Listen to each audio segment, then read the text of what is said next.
Baik, perkenalkan nama saya Maria Nindarang Hepat dengan NIM 13211211012R. Saya dari Prodi Gizi dari kampus TKS Nusantara Kupang. Saya membuat video ini untuk memenuhi ujian UAS Ilmu Sosial Budaya Dasar. Dalam video ini saya akan menjelaskan ilmu sosial budaya dasar dalam tantangan globalisasi. Yang pertama kita ketahui dulu yaitu latar belakang dari globalisasi itu sendiri. Globalisasi merupakan suatu fenomena pada kehidupan manusia yang terjadi dari dulu. Entah kapan globalisasi ini dimulai hingga sekarang ini. Globalisasi terus terjadi seiring derasnya arus informasi. Bukan hanya itu, teknologi yang selalu berkembang dan terus berganti mengakibatkan tumbuh pesat arus globalisasi. Globalisasi berkembang di berbagai aspek kehidupan manusia, di antaranya perdagangan, investasi, perjalanan, budaya populer, dan bentuk-bentuk interaksi yang lain, sehingga batas-batas di berbagai kehidupan menjadi sempit. Jadi itu sedikit latar belakang dari ilmu sosial budaya dasar dan tantangan globalisasi. Yang berikut dampak serta pengaruh globalisasi di Indonesia. Yang pertama kita harus mengetahui dulu pengertian dari globalisasi.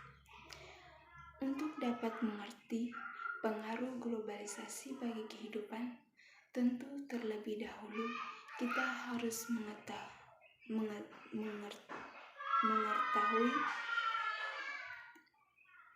dan mengerti tentang pengertian globalisasi, agar kita dapat mengidentifikasi tentang gejala globalisasi. Berikut ini beberapa pengertian globalisasi menurut para ahli. Menurut para ahli ada dua, yaitu Thomas L. Friedman dan Profesor Giddens. Kita akan mengetahui terlebih dahulu dari ahli Thomas L. Friedman. Menurut ahli ini, globalisasi memiliki dimensi ideologi dan teknologi. Dimensi teknologi yaitu kapitalisme dan pasar bebas.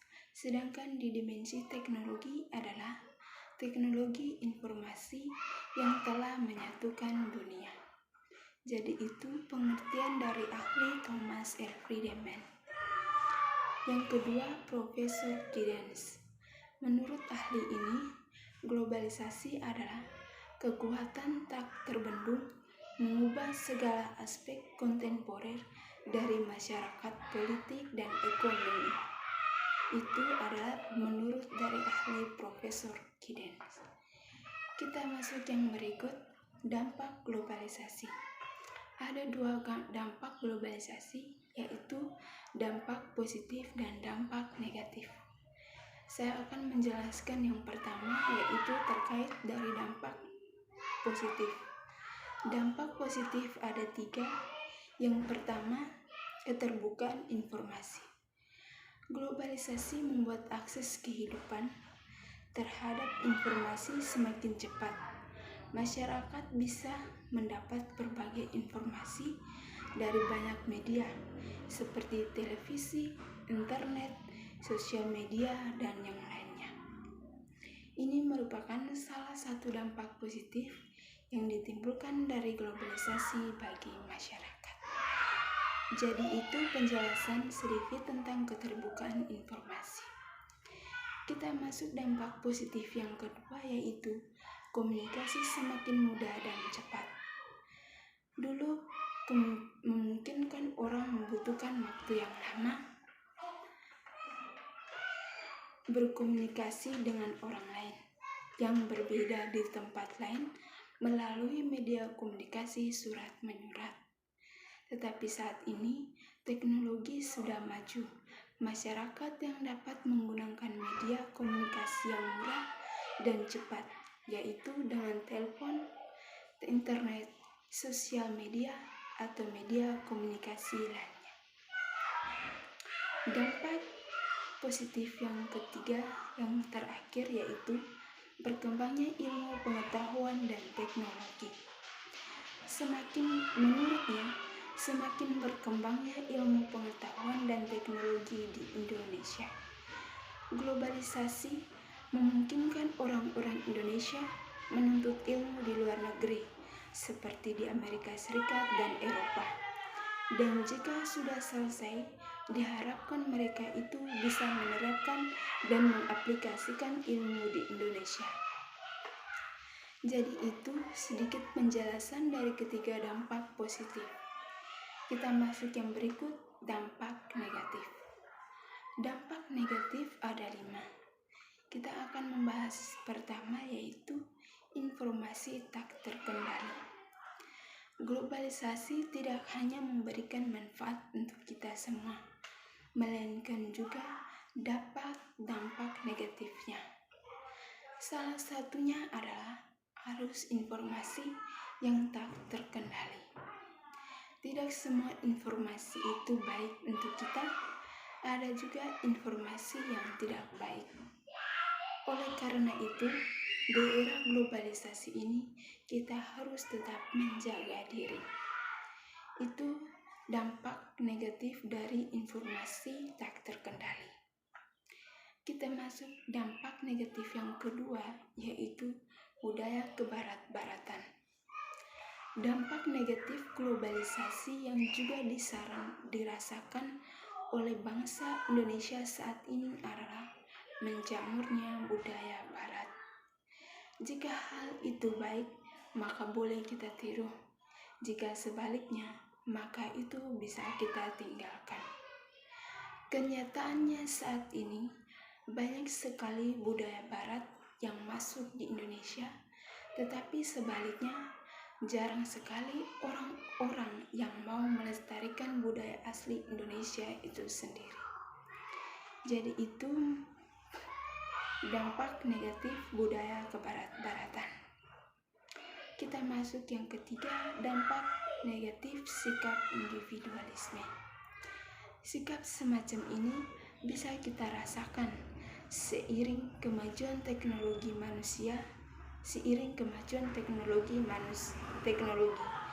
manusia disibukkan dengan teknologi yang mereka miliki. Hal ini yang menyebabkan manusia semakin individualistik. Padahal hakikat manusia sebenarnya adalah untuk sosial. Kemajuan teknologi dan ilmu pengetahuan menyebabkan orang-orang cenderung individualistis. Jadi itu dampak dari sikap individualisme. Kita masuk dampak negatif yang berikut, kesenjangan sosial semakin besar. Sudah bukan rahasia jika antara orang miskin dan orang kaya di negeri ini sangat besar sekali. Satu sisi, globalisasi membuka peluang untuk orang-orang yang berpendidikan. Sedangkan di satu sisi, globalisasi membuat orang-orang kecil semakin sulit bertahan hidup. Ini yang menyebabkan kesenjangan sosial di Indonesia semakin lebar setiap tahunnya. Kita masuk dampak negatif yang terakhir, yaitu pola kehidupan konsumtif. Dampak negatif dari globalisasi lainnya adalah meningkatnya konsumerisme. Di kalangan masyarakat Indonesia, sifat konsumtif dibentuk oleh kita yang cenderung berbelanja produk-produk yang kita inginkan, bukan yang kita perlukan.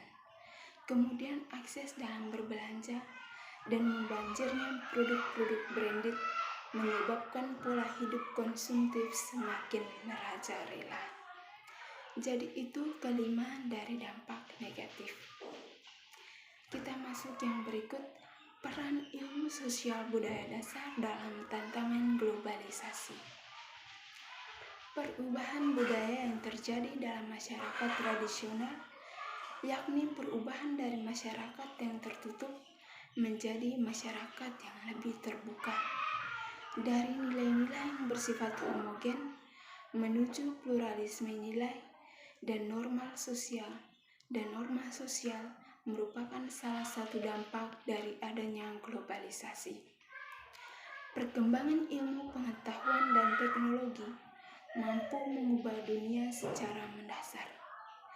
Komunikasi dan transportasi internasional telah menghilangkan batas-batas budaya setiap bangsa. Kebudayaan setiap bangsa cenderung mengarah pada globalisasi dan menjadi peradaban dunia sehingga melibatkan manusia secara menyeluruh. Misalnya, dalam bidang hiburan massa, globalisasi itu sangat terasa. Setiap hari kita bisa menonton film di televisi dari negara-negara maju di seluruh dunia, seperti Amerika Serikat, Jepang, Korea, dan lain-lain. Sementara itu, kesenian-kesenian populer lainnya yang tersaji dalam kaset, CD, DVD yang berasal dari macam negara pun makin marak beredar di tengah-tengah kita. Hal ini menunjukkan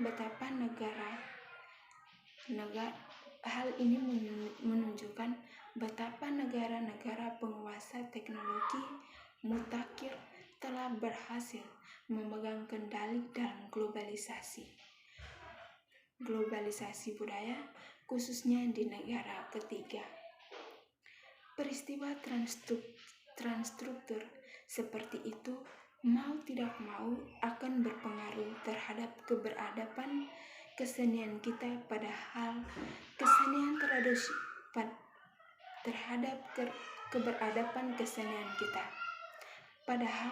kesenian tradisional kita merupakan bagian dari kekhasan kebudayaan nasional yang perlu dijaga dan dilestarikan.